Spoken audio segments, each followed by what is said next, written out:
Okey, sebelum mulakan, sila buka buku nota UPKK, tajuk najis. Jenis-jenis najis lah sebagai rujukan. Okey, sambung tengok.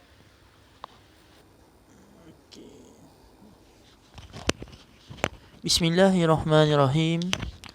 Alhamdulillahirabbil alamin wa bihi nasta'inu ala umuri dunya waddin. Wassalatu wassalamu ala ashrafil mursalin wa ala alihi wa sahbihi ajma'in. Amma ba'. Okey. Jadi bersambung kita dalam kelas PDPR pada hari ini. Okey. Jadi minggu lepas kita dah belajar berkenaan dengan air. Maka minggu ini kita akan masuk tajuk, iaitu ulang kaji lagi, berkenaan dengan jenis-jenis najis. Okey. Najis ni terbahagi kepada 3. Okey. Iaitu najis muqaffafah, najis mutawassitah dan najis mughallazah. Okey. Jadi ketiga-tiga jenis najis ni terdapat perbezaannya. Yang mana najis muqaffafah ni najis yang paling ringan. Manakala najis mutawassitah najis pertengahan.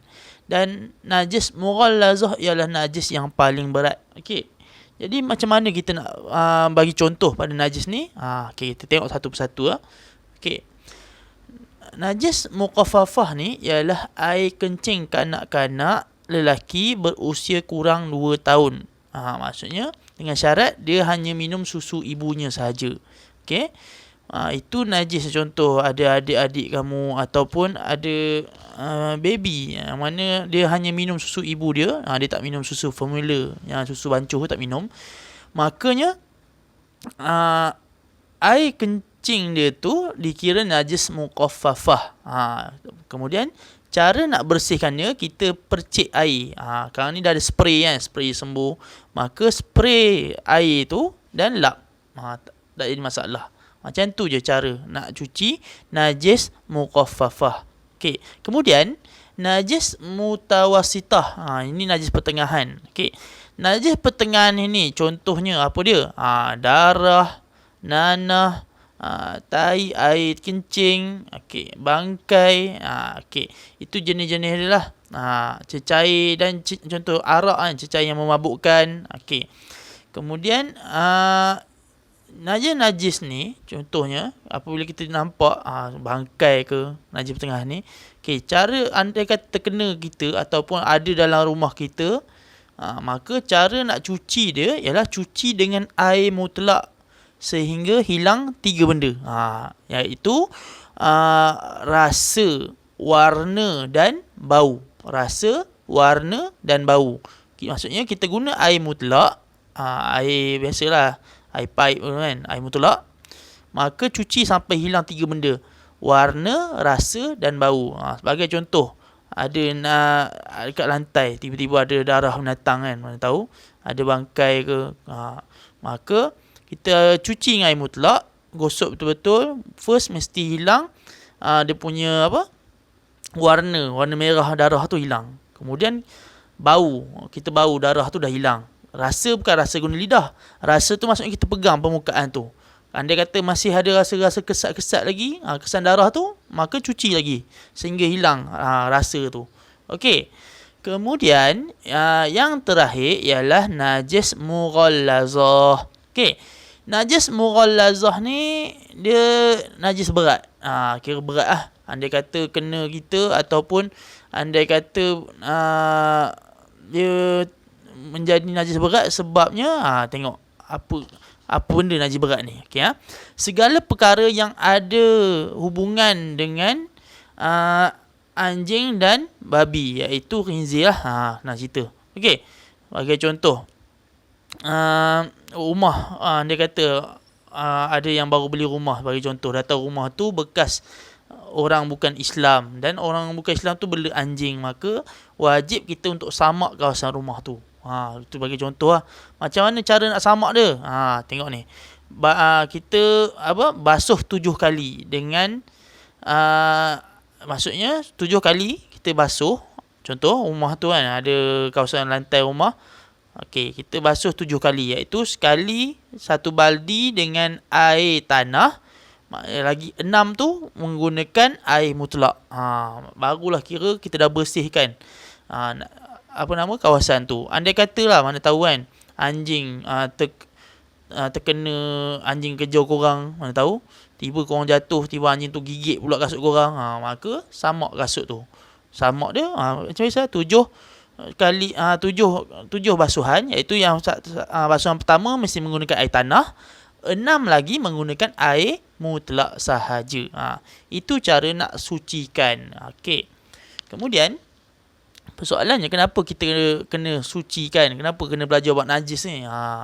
Tujuannya apabila berlaku sesuatu pada kita, bagi contoh, kita dah tahu dah itu najis yang macam mana, dan kita tahu cara nak sucikan dia. Andai kata kamu tak belajar berkenaan dengan najis ni, bagi contoh, tiba-tiba ada anda tahu area kawasan rumah kita ni ada banyak anjing. Contohnya, anjing datang tiba-tiba masuk dekat kawasan rumah korang, dia gigit kasut korang, kemudian dia bawa keluar. Tu korang tengok, apa yang kasut kat luar ni? Tu korang tak tahu itu anjing ke apa ke. Kemudian ada pula orang kata, anjing tadi masuk rumah kamu ni. Nampak? Kemudian kamu dah tahu macam mana nak buat, nak sucikan balik kasut kamu. Andai kata kamu tak belajar, maksudnya korang akan basuh dengan air biasa je, dan itu tidak mensucikan kasut dan tak menghilangkan najis itu. Okey. Jadi apabila kamu dah belajar berkenaan dengan najis, maka kamu dah tahu bagaimana nak sucikan najis. Dan andai kata kita dah cuci balik semua tu, kita boleh guna macam biasa balik, tak jadi masalah. Okey, andai kata tak suci, apa kesannya? Ibadah kita tidak akan diterima. Ialah kita dalam keadaan tak bersih, bayangkan. Kita bawa najis. Andai kata jadi macam tu, maksudnya kamu nak solat dalam keadaan najis, tak sah lah. Sebab itulah pentingnya kita belajar bab najis pada hari ini. Okey. Baik, jadi sampai di sini dulu kelas PDPR kita untuk hari ini. Okey, insya-Allah kita akan sambung kelas PDPR ni, sebab lepas ni korang akan cuti selama 2 minggu. Okey. Andai katalah PKP ni diteruskan, maksudnya sekolah pun tak dibuka. Okey, insya-Allah kita akan terus dengan PDPR. Dan andai katalah sekolah buka lepas 2 minggu ni, maka kita akan terus buat latihan ulang kaji untuk peperiksaan UPKK, insya-Allah. Okey. Akhir kata daripada ustaz. Sekarang ni kita sedia maklum, tahu kes makin naik. Jadi banyakkanlah kita duduk di rumah. Ni ustaz tengok ramai yang berkeliaran ni, cuti ni. Dia tak maknanya cuti, bukan ustaz nak cakap apa kan. Cumanya jagalah keselamatan kamu dan jagalah SOP yang telah disediakan. Okey. Kemudian minta semua jaga solat, banyakkan berdoa pada Allah supaya segala ilmu yang guru-guru bagi ni melalui PDPR ni, insya-Allah kamu akan dapat serap dan kamu dapat ilmu tu, keberkatan daripada ilmu tu yang penting. Insya-Allah. Okey. Akhir kata, jaga diri, jaga keselamatan. Semoga kita semua dirahmati Allah Subhanahu Wa Taala, dan ustaz doakan kita semua dalam keadaan baik dan insya-Allah dipermudahkan urusan kita di dunia dan di akhirat. Jadi wallahu alam. Assalamualaikum warahmatullahi wabarakatuh. Dan jangan pernah kau